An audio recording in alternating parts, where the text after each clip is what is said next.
ଆସନ୍ତୁ ଆସନ୍ତୁ ତାଜା ପରିବା ଗାଜର ବାଇଗଣ ଲାଉ ଯାହା ଚାହିଁବି ସବୁ ମିଳିବ।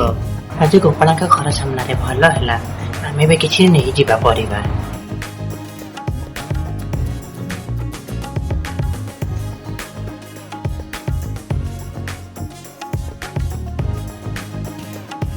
ବେପାରୀ ଏ ଦୁଇଟି ଲାଉ ଓ ଗାଜର ଦେଇଯାଅ। ଇଏ ଆମର ଏବେ ଘରେ ନାହାନ୍ତି, ତୁମେ ଏବେ ଯାଅ, ଫେରିବା ବେଳକୁ ଘଣ୍ଟାଏ ଭିତରେ ପଇସା ନେଇଯିବ। ମୋ ପାଖେ ବାକି ଚାଲିବନି, ମୁଁ ଗୋପାଳକୁ ହାଡ଼େ ହାଡ଼େ ଚିହ୍ନିଛି। ସେ ଯାହା ନେବ ଦେବାର ନାଁ ଧରିବନି। ଯଦି ପଇସା ଅଛି ପରିବା ନିଅ, ନହେଲେ ମୋ ପରିବା ଫେରାଇ ଦିଅ। ମୋର କିଏ ସେ ଅଳିଆ ଭିତରେ ପଶିବ?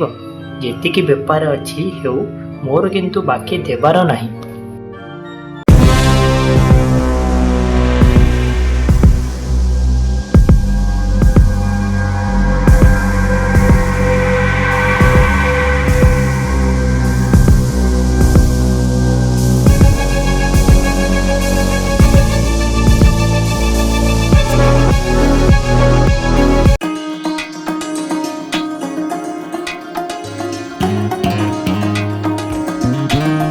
ହେ ଲକ୍ଷ୍ମୀ ରାଣୀ, କଣ ହେଇଛି ତୁମର?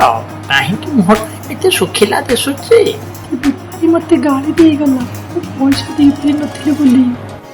ଆହୋ, ଏତିକି କଥା ପାଇଁ ତୁମେ ମୁହଁ ଶୁଖାଇ ରହିଛ? ରୁହ, ପରିବା ବାଲା ତ ସବୁ ମଙ୍ଗଳବାର ଆସୁଛି। ଏଥର ଆସୁ, ତାକୁ କେମିତି ପାନେ ଦେଉଛି ତୁମେ ଦେଖିବ।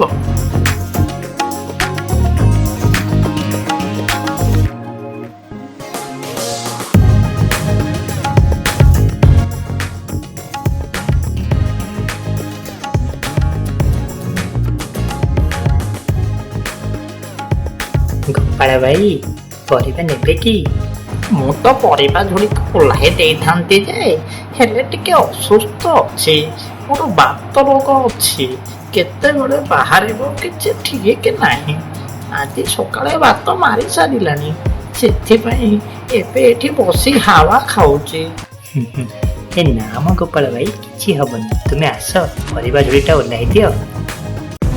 ଓହୋ, ମରିଗଲି ରେ, ମରିଗଲି। ମୋ ସ୍ୱାମୀକୁ ମାରିଦେଲୁ ତୁ, ତୋତେ ଛାଡ଼ିବିନି, ରହିଥା, ଦଉଛି ତୋତେ। ମା, ମୁଁ କିଛି କରିନି ମା, ମୁଁ ଯାଉଛି, ମୁଁ କିଛି କରିନି। ଓଲୋ, ଓହୋ, ଭାରି ପକେଇଲି, ବାପଲୋ, ମରିଗଲୁ, ମାରିଦେଲେ ରେ।